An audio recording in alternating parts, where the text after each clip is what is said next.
Villains come in many shapes and sizes. Some are the most expected type of evil, some try to make the world a better place in their own twisted way, and some of them are just big and goofy but still own the fact that they are unapologetically evil anyway. Big Jack Horner from Puss in Boots: The Last Wish, and Benedict Arnold from America the Motion Picture. Both prime examples of such. Being super fun to watch, not because they have redeeming qualities, or even that they're above and beyond in their villainy, more so just that they stand out as being a dick for no reason other than because they feel like it. These two not only have extraordinarily similar personalities and designs, but are also both antagonists based on parody in recent animated films, so I figured it'd be an interesting matchup to kick this series off. So with all that said, let's get into our first fighter. You're horrible!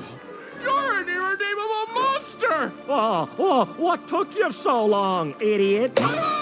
So first off, in terms of skill level, Jack Horner kinda sucks. He's severely lacking hand-to-hand combat skills, heavily relying on his minions and gadgets. I mean, he does have that one feat of somehow being able to maintain balance over a bridge made of people despite his weight, so there's that. However, things really start to pick up for Horner when you take a look at pure raw strength, which is likely around that of a family of bears, if not stronger, based on not just his size, but his feats of fighting the bears and knocking them out of sight with Excalibur with a rock attached to it, which he was able to lift, by the way. But of course, we haven't gotten into the main thing that makes Horner as big of a threat as he is: his absolutely broken inventory. The Phoenix Flamethrower, which was strong enough to burn through giant magic plants with enhanced durability, pumpkin bombs, the Baker's Dozen army in a wheelbarrow, a wizard staff, which casually launched a bear with pure knockback across an entire large platform, and then the two big ones, unicorn horns, which can just straight up delete people, and the Eat Me cookie, which basically just gives Horner a super mushroom. So yeah, man's pretty loaded, but let's take a look at his opponent. Benedict Arnold is a werewolf! In some cultures, known as a skinwalker. Benedict Arnold is a fusion of the two most dangerous creatures known to man, werewolf and British.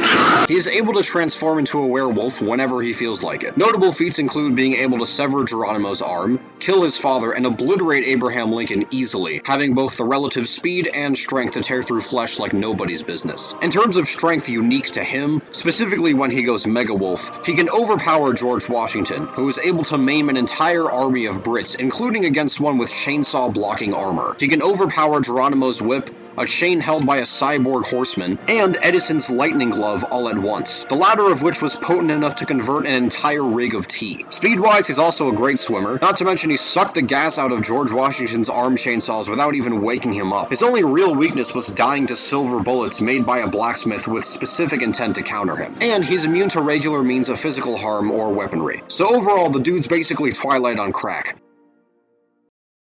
So who's taking this? Well, in terms of close combat, Benedict Arnold has a pretty solid advantage, being a werewolf and all. Not to mention he's had no issue casually devouring someone around the same size and body type as Horner. However, Jack Horner has plenty of ways to navigate around this, namely, running the fuck away and spamming magic items. Even though Arnold most likely has faster combat speed, Horner could always just use the Baker's Dozen to distract him and then use the wagon to keep his distance. In fact, Horner's extreme range advantage with his plethora of weapons kinda forces Benedict Arnold to finish him off close, as if he does manage to do that, there ain't no way this man is letting Horner cook nothing. But I still feel like Horner is resourceful enough to avoid that happening. I mean, his biggest weakness is probably his insane ego, but then again, the same could be said for Arnold. Whatever advantages Arnold might have in this fight are pretty heavily outweighed by Jack's insane arsenal. Like, even if Arnold could catch up to Horner with his flying item and resist his bombs and crossbow, something like the Wizard Staff's magic knockback or Phoenix Flamethrower would be a massive issue to get around if he's facing Horner head on. Not to mention the unicorn horn could just, delete Arnold from existence in one shot.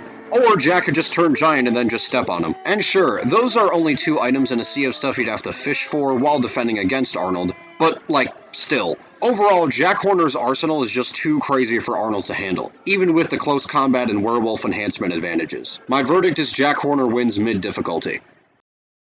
Anyway, that's episode 1 of this series. Not sure what the next matchup will be, but feel free to leave suggestions. See ya.